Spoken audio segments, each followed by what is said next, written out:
മനമൊന്നുരുകി വിളിച്ചാൽ വിളി കേൾക്കും മുരുകനാണല്ലോ ദേവൻ.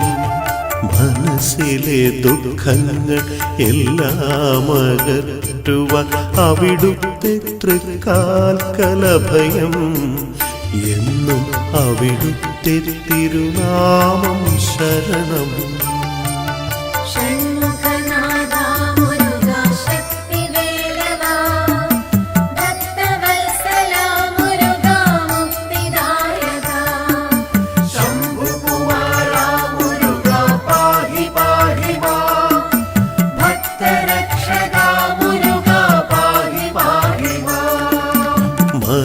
മനമൊന്നുരുകി വിളിച്ചാൽ വിളി കേൾക്കും മുരുകനാണല്ലോ ദേവൻ.